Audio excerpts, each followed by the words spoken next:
We are recording. Hold on, I'm just writing something down.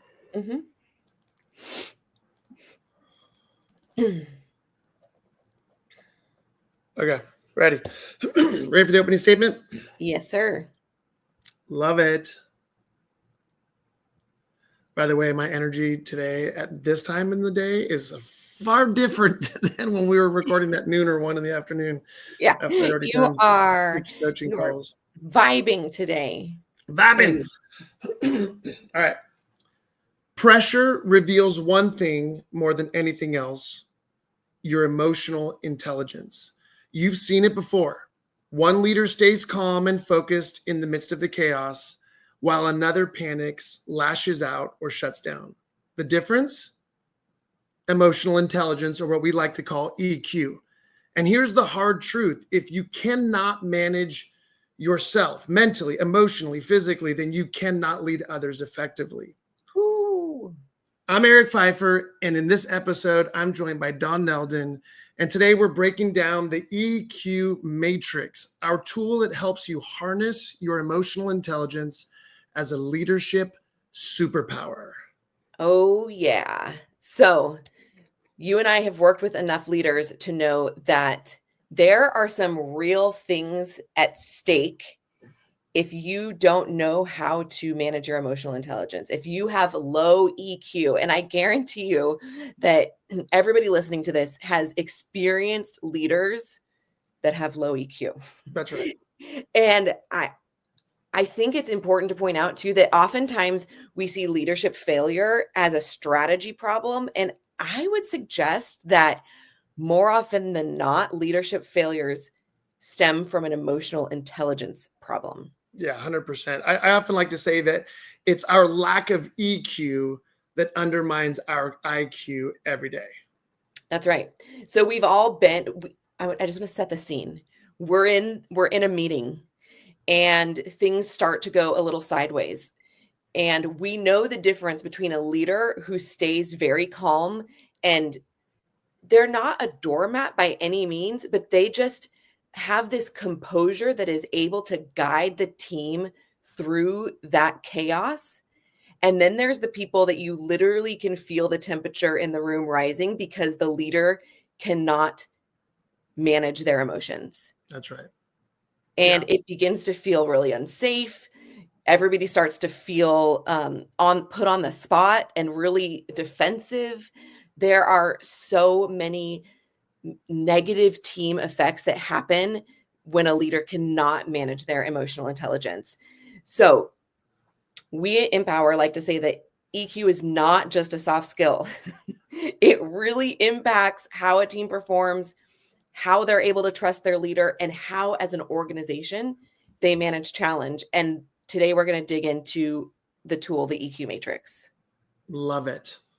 So lay out the tool for us, Eric. Yeah. So obviously these are visual tools that we've developed. Visual tools make them, I think, easier to remember, easier to transfer, so they're scalable. But for this podcast, we don't have the visuals. I'm sure we have links so that people can see what these look like. That's right. Or they can pick up a copy of Leadership Gravitas, one of our first books that we put out that's really all about this tool, and essentially reminding us as leaders that our ability to lead others always begins with our ability to lead ourselves. And so in our last session, we were talking about how we all get triggered. To be human is to get triggered. And sometimes we get derailed. Well, what happens when we get derailed? How do we operate in those moments? And really what's at stake, I want to say, is other people's ability to trust and follow us. Yep. If we're losing our minds and we're overreacting and we're throwing an adult tantrum, which is what I like to call it, which, by the way, I have thrown plenty in my life and probably will continue at times. We break trust with the people around us, right? The leaders that we want to follow are those who can stay calm, cool, and collected under fire. We don't want to follow a battalion or a military leader that when shots are being fired in our direction, they freak out and run and hide, right? Or they start screaming and lose their mind. Yeah. We want to be the kind of leaders that other people can trust in the midst of chaos. So the EQ matrix sets us up to understand there are 4 basic quadrants that help us understand every experience that we're having in life, right?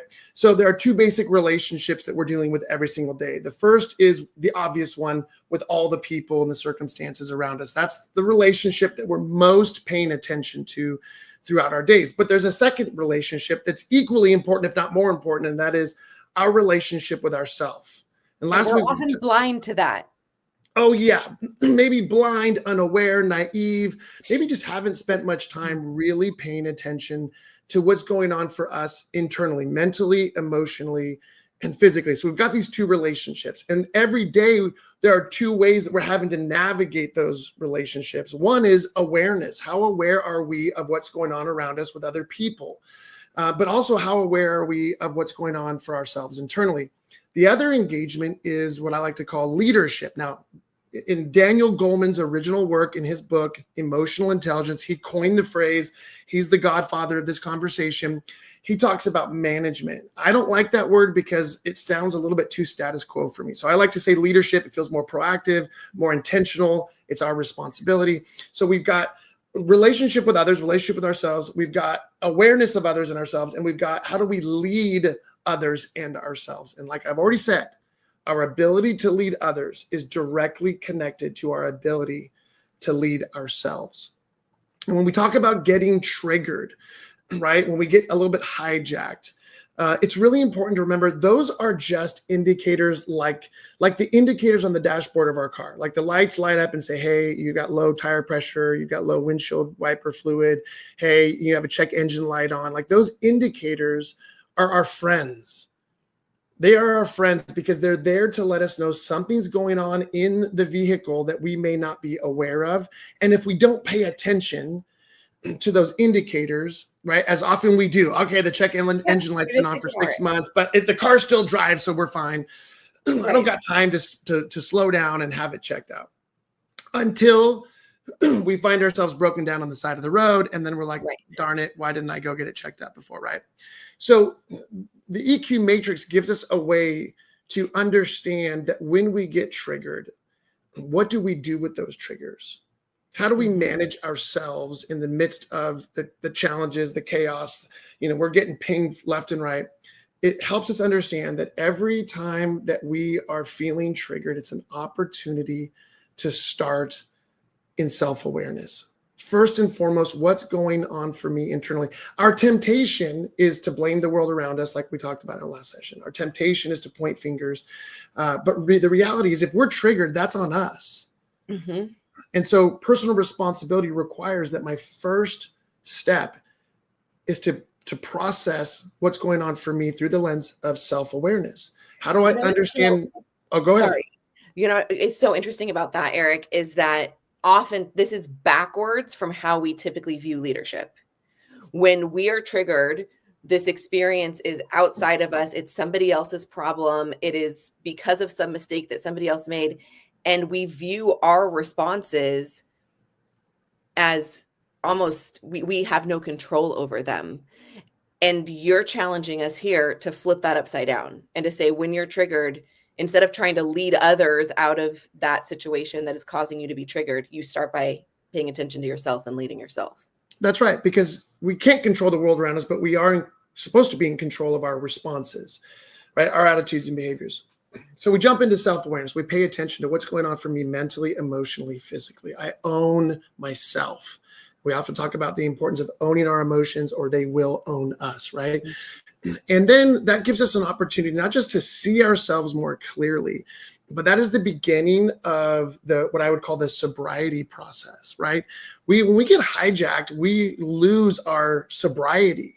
And we get hijacked by all these fears, insecurities, anger, hostility, bitterness, unforgiveness, whatever it is. And we lash out from those emotions. And self-awareness gives us a chance to recognize, hey, I am being disrupted. I am having these emotions. But guess what? My emotions don't have to dictate how I respond to this situation. They're just indicators that I'm being disrupted in some way. Now, we practice self-awareness so that we can see ourselves more clearly, because we have a little saying in our world, you can't lead what you can't see.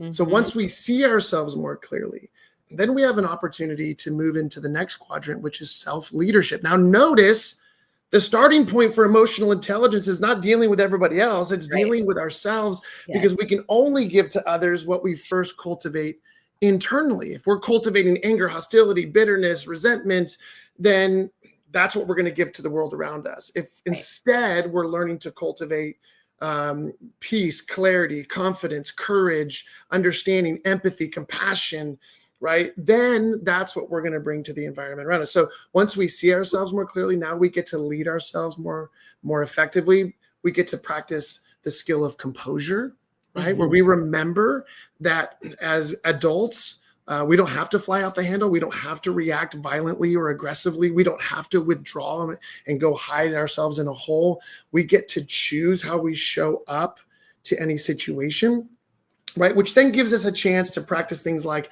adaptability, flexibility, and also gives us a chance to really see the situation more clearly. Now that we've recovered some of our sobriety, we're more likely going to see the circumstances that we're facing with a new perspective. This is where we get to reframe the situation. Instead of seeing life happening to us, we get to say, hey, no, life is happening for us. Instead of seeing this as an obstacle, we get to see it as an opportunity. And the number of clients that you and I have worked with over the years where they are up against something really difficult, but when they slow down and say, before we try to fix or solve the problems around us, we together are going to practice self-awareness, self-leadership, and that puts them into a new posture where they have now a new perspective. They're able to reframe the situation, and that's where they begin to harness the collective genius of the group as they then move into the other two quadrants of others awareness and other leadership. Now I'm going to get to those, but just really quickly, I want to hear what you're connecting with on that. Yes. Thank you. Because I want to drop in an illustration that you use all the time, which illustrates beautifully self-leadership. And that is the image of a swan. Right? We see the swan just so gracefully gliding across the water. It looks effortless. And what we don't see is that underneath the water, those little swan feet are paddling for all it's worth, you know? That is how self-leadership and self-awareness kind of work together. There might be a lot happening internally, but I still get to choose how I'm operating above the water, what's happening, how people are experiencing me, how I'm leading. And as you said, that ability of being able to choose that and cultivate that in myself is then what I'm able to offer other people. And to beat the drum again, nobody wants a leader that is panicked in the midst of chaos. That does not instill confidence. Absolutely. I mean, we also use the illustration of the iceberg, right? Like when we're dealing with the challenges around us, I think our temptation is to think that 90% of the issue is what we see above the water, right? The Titanic sank not because it didn't see the iceberg, but because it only saw what was above the surface, which is only 10% of the mass of the iceberg. 90% is hidden beneath the surface. And I think 90% of how we engage life and what we're getting out of life really has more to do with what's happening beneath the surface internally for us. And once we pay attention to that, now what we bring above the surface is something that we can feel excited about and confident in. So we move from self-awareness, self-leadership. Now we have a chance to move into others awareness because we've regained some of our sobriety. We see other people more clearly rather than through jaded or negative lenses. And so we can start seeing other people, the circumstances, the situation, the problem, with not just greater clarity, but now we're able to see how can we leverage whatever we have available to us to come up with the most creative solutions. And again, we can only lead what we can see. So the better we see the people around us, the circumstances, then we can eventually move into others' leadership, where we get to communicate effectively. We get to practice whatever conflict is required of us in that context, and also be able to engage whatever the situation is from a position of clarity, confidence, and courage. And as leaders, I would suggest that is one of our primary responsibilities, is to bring a better version of ourselves to these very chaotic, difficult, challenging situations. That's what's required of us. And so as leaders, it would do us all a lot of good if we would dare to do this, to actually get some feedback from team members, from spouses, from older children in our households, to ask, hey, when things are tough, when we're up against, a challenge, how do you see me behave in those moments? Where do you potentially see me kind of overreacting or operating out of negative emotions? Yeah, Where do you see the best version of me? Where do you see the worst version of me? Because it's not until we get there. I think everybody thinks they're awesome under pressure, but it's not until we get that feedback that we get a little bit clearer view on the areas that we get to work on. Yeah, it's those blind spots that are the real problem. It's when we have ignored the dashboard lights for long enough, they kind of just become a part of the dashboard. We don't even see them anymore. I drive a car with over 300,000 miles. Every light on my dashboard is on at all times, which means something could go wrong at any moment. Like, I have stopped paying attention to those lights altogether. And that's what our own internal life can be like. We just are blind to it. It means nothing to us, the way that we're operating or feeling in those moments. So that outside feedback is crucial. Well, let me, on that note, let me say this, because I think what you just illustrated is so powerful, that we cope with those indicators that are at first screaming in our faces. Like when the light first comes on, you're like, oh my gosh, my car's going to fall apart. Yeah. But then after a few days, you're like, no, it's still running. I still can get away with it. And so we begin to ignore the signs, right? So here, listen, this is really interesting. Here's the greatest challenge for most leaders, is that most leaders actually think they have a high degree of self-awareness. And statistically speaking, this is not us, even though I would agree with the stat. Most do not. Yeah. When they've assessed like thousands and thousands of leaders across different industries at different levels, they say, hey, at the beginning, what's your sense of your self-awareness? Scale of 1 to 10. Oh, I'm a 9, I'm a 10, I'm an 8. Great. And then they actually take them through a battery of exercises and discover actually their real EQ score is more like a 2, a 3, or a 4. Right. And that can feel maybe condemning or daunting, to feel like, oh my gosh, I'm not as good as I think is. Or we can allow that to become a wake-up call for us to realize, you know what? If this is such an important feature in great leadership, then why not take the opportunity to pay more attention to these skills of emotional intelligence and develop in this area, so that we really can be a leader that fosters greater trust and what I like to call follower ability in our 100%. Context. And that can be an invitation and not a condemnation. That's right. I like that. Ooh, mic drop. An invitation, not a condemnation. I like it. I like it. So that might be what we offer to the listeners today. Like, come at it with a sense of curiosity, not feeling condemned that you don't have emotional intelligence. It's an invitation. Okay, on that note, I want to move us into a practical piece, because at Empower, we are all about having these ideas be actual things that move the needle for us, not just nice ideas. Yeah. So give us some practical things, maybe one practical thing we could do this week to kind of practice self-awareness, to take that invitation.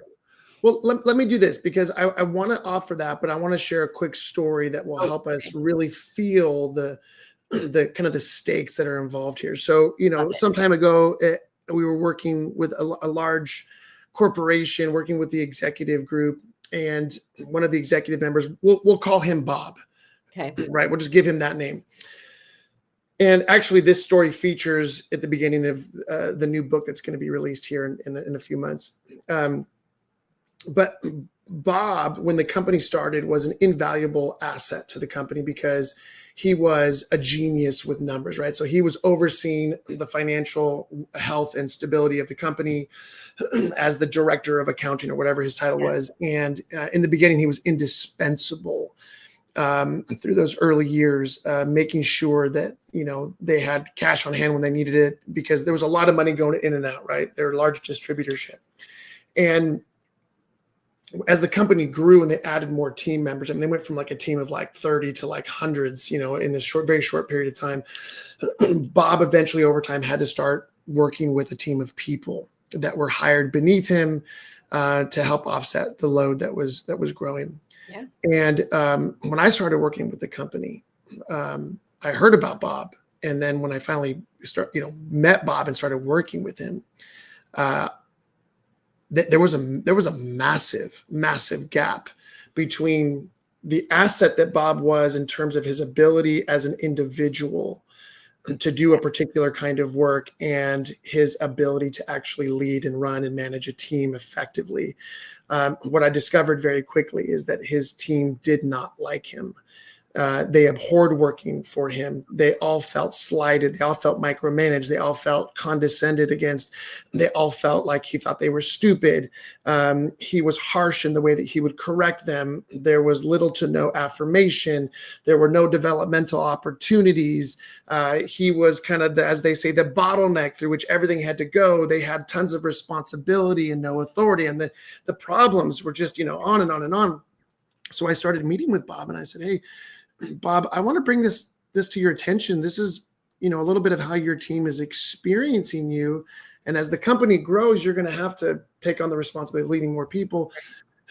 And his response was shocking to me. I'm nervous. He basically was like, well, that's their problem. They're probably difficult to lead. And I was like, well, Bob, yeah, I'm sure they're difficult to lead. All people are difficult to lead at some level, but I think maybe it's time to, pay attention to your leadership style and the way that you're handling these people. And, when things get tough, man, you blow up, you curse, you are sarcastic, you are passive aggressive. And anyways, we worked for months together, me trying to help him pay attention to his blind spots. And he found it almost impossible to do this. It's almost like he had taken on that mentality of like, I'm so good at what I do that my competence should make up for my lack of character, because that's really what it was. It was a lack of character on his part, his unwillingness to grow and learn and develop. And it was costing not just his team, but it was costing the organization, because they were starting to turn over a bunch of people on that team. And eventually it cost him his job.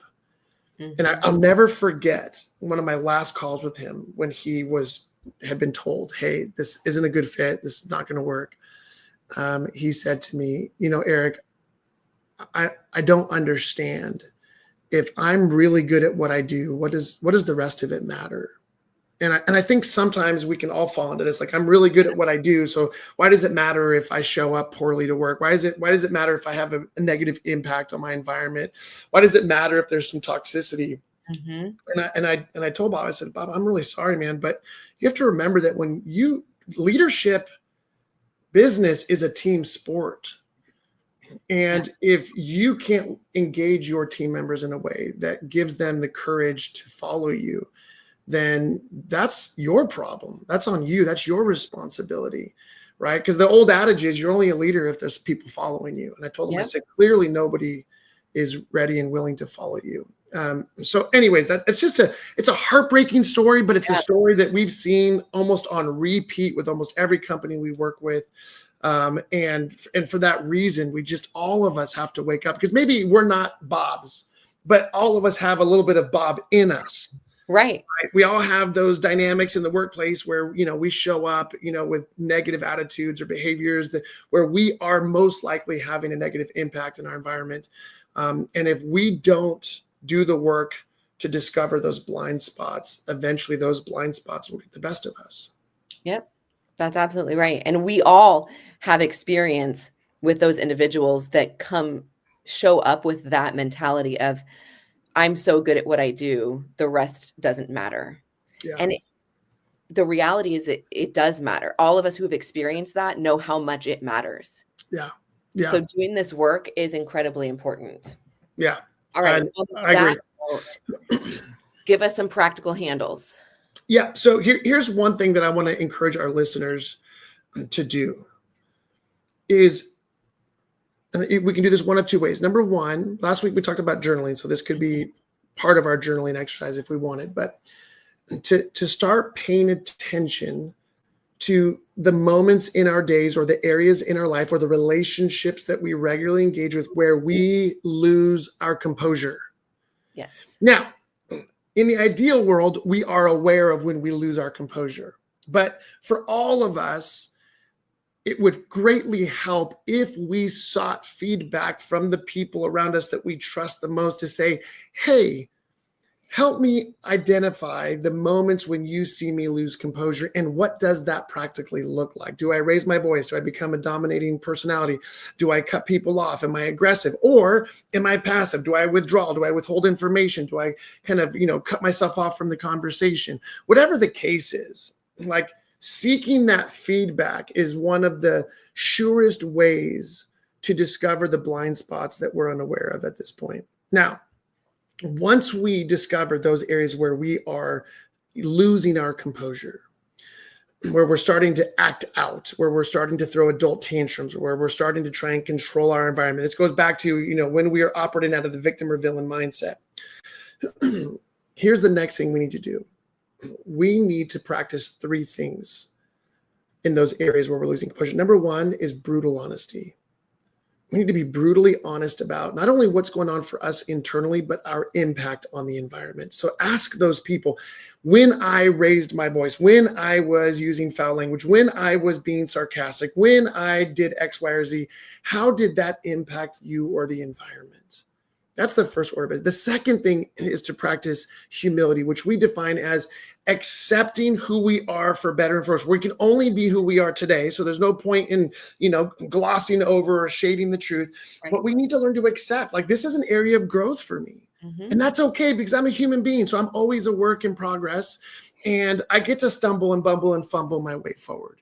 And so to give ourselves permission to be who we are by accepting even the worst bits about ourselves. And then the third thing is to practice self-love, which is not to kind of excuse ourselves from poor attitudes and behaviors, but simply to give ourselves, like I said, permission to become a better version of ourselves, permission to grow. One of the things that I say to my wife all the time is, babe, you know what? I've grown a lot up to this point, but I still got a lot of growth to do. So the one thing I can promise you is that I'm going to commit myself day in and day out, week after week, month after month, year after year, to trying to become a better version of myself for my marriage sake, for my kids' sake, for my business sake, for my team's sake, for my client's sake, that I'm on a continual growth journey. People talk about this as having a growth mindset. Self-love is not about excusing or giving yourself a pass. It's about giving yourself permission to forgive yourself for those indiscretions, those kind of less than great moments in our behaviors, and to commit ourselves to saying, how do I get better? Absolutely.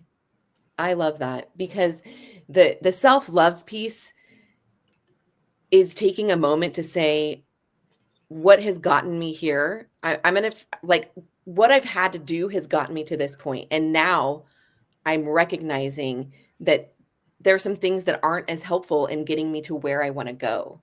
That's and right. That is a posture of forgiveness and acceptance that then allows us to move forward, as opposed to a posture of condemnation and shame that makes us want to hide from those things. I couldn't agree more, because that's probably where most of us tend to go when our worst bits are being exposed. Is we either go into full-blown deflection mode, or we go into a process of self-condemnation and self-flagellation. I suck. I'm no good. I'm never going to figure this out. I shouldn't be a leader. Why am I in this position? And of course, we've heard all of those voices in our own heads, and also from clients that we've worked with. But the best thing that we can do is just give ourselves permission to grow. It's okay. We're going to get better. That's the best thing we can offer ourselves and the environment around us. That's right. And just a reminder that that's where the leadership starts, with the choice that we can grow and become better versions of ourselves. So on that note, I want to remind everybody to subscribe to the MPWR Podcast so that you don't miss any episodes. Next episode, we are diving into the Kairos Circle, which is the tool that teaches leaders how to master decision-making under pressure, which is probably the most difficult part of leadership, the number of decisions that have to be made in a day. And we want to invite you as well In the show notes, we have a free mini course for you, 5 shifts to become the leader you wish you had. You can sign up for that in the show notes, as well as find links to the visual tools. So thank you for being here for this episode, and we will see you next time with the Kairos Circle.